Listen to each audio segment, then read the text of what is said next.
Voici l'un de tes sujets favoris en ce moment. Les téléphones portables en salle de gym.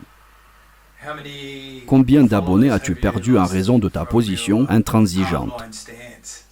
Pas assez. Si tu fais du cardio, je peux comprendre. Mais comme je l'ai déjà dit, si tu t'entraînes sérieusement, je veux dire, si tu es vraiment sérieux, c'est comme si tu ne pouvais pas avoir ton téléphone sur toi. Imagine que je m'entraîne, je mets une chanson. Je termine ma série.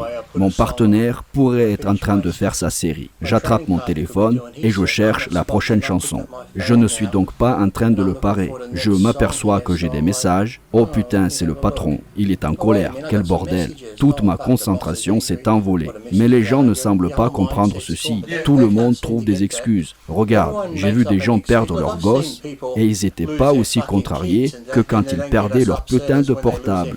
Les gens sont tellement accros à leur téléphone aujourd'hui. Encore une chose, mes notifications sont désactivées. Mon portable est toujours en mode silencieux parce que je contrôle ceci. Ceci ne me contrôle pas. Mais la plupart des gens sont contrôlés par leur téléphone. Tu les vois tout le temps. Notifications, oh putain, faut que je vérifie. Toutes les 2 minutes, ils vérifient leur putain de portable. Je le laisse pendant des heures, moi. Je vais voir qui m'a envoyé un message, qui m'a appelé, et ensuite, je leur réponds si j'ai envie. Parce que autrefois, tu avais le répondeur à la maison. Tu passais des appels avant de quitter la maison, et ensuite, quand tu rentrais chez toi plus tard dans la journée, tu vérifiais les messages et tu rappelais si c'était nécessaire. Aujourd'hui, les gens ont ce putain de réflexe de répondre instantanément. Si quelqu'un t'envoie un message, tu te sens obligé de répondre tout de suite. Ou si quelqu'un aime ta photo, oh merde, je dois le reconnaître et lui écrire quelque chose. C'est quand même fou. Et aussi à la salle de sport, je comprends que les gens n'y vont pas tous pour devenir culturistes. Et ils le disent, nous ne sommes pas là pour ça. Mais putain, c'est les mêmes qui à chaque fois que tu regardes leur profil, ils publient des photos avec un double biceps avant, avec un triceps latéral, etc. D'accord, tu veux pas être culturiste, alors pourquoi dans 80% de tes photos, tu poses torse nu? C'est juste une excuse, tu n'as pas besoin de ton téléphone en salle. Certaines personnes s'entraînent 1 heure. 1h30, disons 2 heures maximum. Tu peux pas me dire que les gens ne peuvent pas se priver de leur téléphone pendant ce temps-là. Certains disent, je suis au travail toute la journée.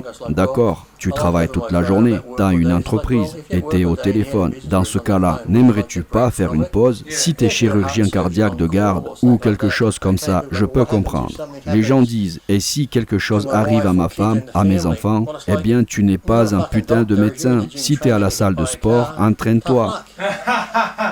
Si ta famille se fait renverser par une voiture, que peux-tu faire? L'ambulance les prendra, les amènera à l'hôpital. Tu ne peux rien faire. Alors termine ton putain d'entraînement et puis va à l'hôpital. Mais les gens continuent à dire, oh, que va-t-on faire si ceci arrive, si cela se produit? Comme quoi, nous n'avions jamais ces problèmes à notre époque, quand nous n'avions pas de téléphone portable et nous avons tous survécu. Et puis, ils n'éduquent pas bien leurs enfants parce qu'ils donnent des téléphones aux plus jeunes. D'accord, tu veux donner un téléphone à un gosse, procure-toi ces téléphones spéciaux où tu peux les localiser, où il y a juste quelques numéros, juste pour appeler les urgences, appeler maman, appeler papa ou les grands-parents. Les jeunes enfants n'ont pas besoin de ces putains de réseaux sociaux ou d'internet. C'est fou. Mais les gens, leur vie entière est dirigée par le téléphone. Tu les vois tout le temps. Je les vois assis sur le banc à regarder des putains de dessins animés entre les séries. Comme je l'ai dit, toute la connexion entre l'esprit et le muscle est tout simplement foutue. Tu ne vois pas ça dans les autres sports. Tu ne verras jamais un boxeur regarder son téléphone entre les rounds. C'est ridicule. Je vois beaucoup d'excuses comme par exemple, je dois suivre mon programme d'entraînement. Quoi? Tu n'as pas de cerveau? Je fais des exercices pour les pectoraux aujourd'hui en utilisant des haltères de 40. Je n'ai pas besoin de prendre des notes à chaque fois ou de vérifier ma progression. Ou alors il y a des gens qui disent « je vais utiliser mon téléphone comme minuteur ». Ah bon, tu peux pas juste regarder l'horloge accrochée au mur de la salle de sport? Tu veux vraiment chronométrer chaque exercice. C'est juste une perte de temps. Si tu utilises ton téléphone comme minuteur, tu verras des notifications s'afficher. Tu vas être tenté de vérifier tes messages pendant ton training. C'est vraiment du n'importe quoi. En réalité, si tu es sérieux, tu peux le sentir. Par exemple, si tu fais une série, tu sais que c'est le tour de ton partenaire. Et si tu es seul, tu peux sentir quand il est temps de passer au prochain exercice, simplement en te basant sur ta respiration et ta fatigue. En effet, tu peux aller plus vite et obtenir de meilleurs résultats. Il m'est arrivé de faire une série, puis de perdre le fil du temps.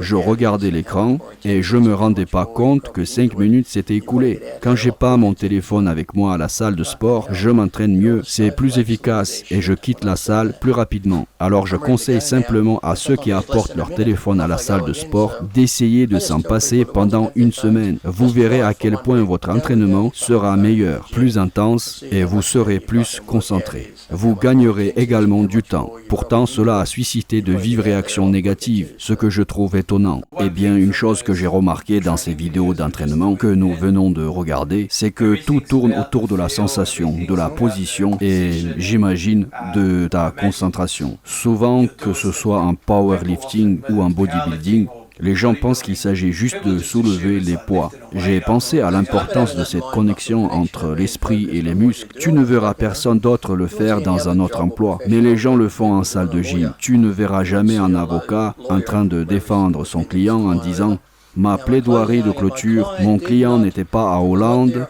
Attendez... » Comme je le disais, mon client n'était pas en train de se demander « Tu as besoin de ce temps pour te concentrer ». Je veux dire en plus, je vois souvent des gens faire une série et quand je regarde par-dessus, ils sont sur Facebook. Quelques minutes passent, ils reposent leur poids. Je leur dis, mec, Facebook, qu'est-ce qu'il peut y avoir de si important? Tu es obligé de tout vérifier. Tu pourrais attendre 1 heure et être agréablement surpris au lieu de dire, oh, rien de nouveau.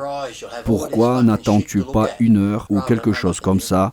Et ensuite, tu pourrais te dire, oh, j'ai 20 notifications.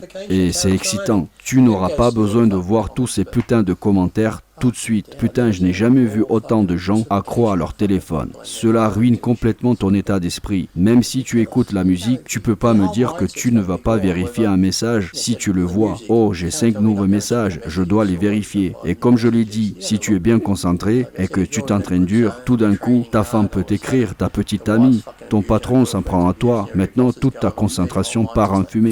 Et la séance d'entraînement est foutue. Tu ne peux tout simplement pas te concentrer dessus. Je pense même en dehors de la salle de sport. C'est la même chose. Les gens doivent réaliser que ces téléphones sont un outil de contrôle ultime. Je pense que c'est comme une manipulation mentale du gouvernement. Ils les appellent smartphones juste pour se moquer de nous, parce qu'ils nous rendent foutrement idiots. Il suffit de marcher dans la rue, je regarde simplement les gens, ils ne voient même pas les autres. Ils marchent ou traversent la route en train de faire gna gna gna. C'est comme ça partout. Tu vas dans un parc, par exemple, je vais juste m'asseoir là, profiter du parc, écouter les oiseaux et regarder les belles choses autour de moi. Les gens dans le parc ne se parlent pas. Quand tu vas à l'aéroport, même dans les salles d'attente, j'aime observer les gens. Je m'assois, je les regarde, et quand je regarde les gens, près de 90% de personnes dans les aéroports, tous assis là, même les couples, ils ne discutent pas entre eux. Va dans un café, les gens prennent un café sans même se parler. L'un prend son café, l'autre tripote son téléphone. Je me demande, qu'est-ce que c'est que cette merde? Tu sais, je vois des familles, des enfants plus âgés, des femmes, les plus jeunes, tu sais, toutes sortes de parents. J'ai fait pareil avec mes enfants. À un moment donné, ils finissent par t'épuiser et tu te dis, profite de ça. Oui, plus ou moins. Je peux envisager ça avec des enfants lors de longs trajets pour les garder tranquilles parce qu'ils deviennent agités. Mais quand je conduis, par exemple, en Haïti, quelqu'un finit par s'endormir parce qu'on voyage en voiture. Dans ce cas, j'aime parler à quelqu'un et dire « Oh, as-tu vu ça? Chérie, regarde ça là-bas. » Rachel est vraiment douée pour ça. Donc nous conduisons parce qu'elle reste éveillée et discute avec moi. Mais ça m'agace quand je regarde à côté, quand je vois certains sur leur téléphone avec les pieds sur le tableau de bord, assis sur le siège passager. sans même parler au conducteur. Eh bien, ce qui est inquiétant maintenant, c'est que tu es sur la route, regarde combien de personnes sont sur leur téléphone. Ils textent en conduisant. Ouais, il devrait y avoir quelque chose dans la voiture qui puisse simplement le désactiver. Je sais qu'il existe une option qui te permet d'envoyer un message automatique, comme quoi tu es en train de conduire. Mais les gens ne s'en servent pas parce qu'ils ont envie de rester tout le temps connectés. Je comprends pas. On dirait qu'ils sont présidents d'un pays ou qu'ils attendent la découverte du remède contre le cancer. Et s'il manque cet appel, ils ne guériront jamais plus personne. Ils sont là avec leur téléphone et ils font « Oh, il y a un message ». Ils ne peuvent pas ne pas regarder. « Oh, je dois jeter un coup d'œil et voir qui c'est ». Il y a tellement de trucs main libre que tu peux utiliser comme la dictée vocale et tout ça.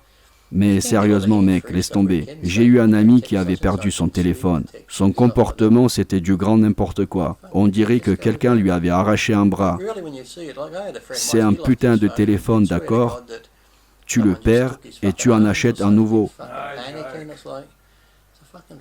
Mais tu sais, ce n'était pas comme ça dans le passé. Tu ne paniquais pas si tu perdais ton carnet d'adresse, n'est-ce pas? Même pour parcourir l'annuaire à nouveau, tu en avais vraiment pas besoin, parce que je ne sais pas pour toi, mais moi à l'époque, j'avais probablement 10 potes de l'école et ma grand-mère, et je pouvais me rappeler de leur numéro. Je vais prendre le téléphone pour appeler Mike. Peut-être que, quand on y réfléchit, je connais même plus le numéro de Rachel. Quand on a un téléphone, on cherche simplement un nom, n'est-ce pas? D'accord, oui, ils appellent ça un smartphone, mais en réalité, ça abrutit la société. Beaucoup de jeunes ne savent plus comment communiquer. Ils ne peuvent pas parler en face à face. Ils sont toujours plongés dans leur téléphone, à utiliser des emojis, et les mots du dictionnaire changent pour correspondre aux messages stupides que les gens envoient. C'est ridicule. Je pense que les grandes organisations mondiales rient de nous sans qu'on se rende compte. Ils nous manipulent en secret.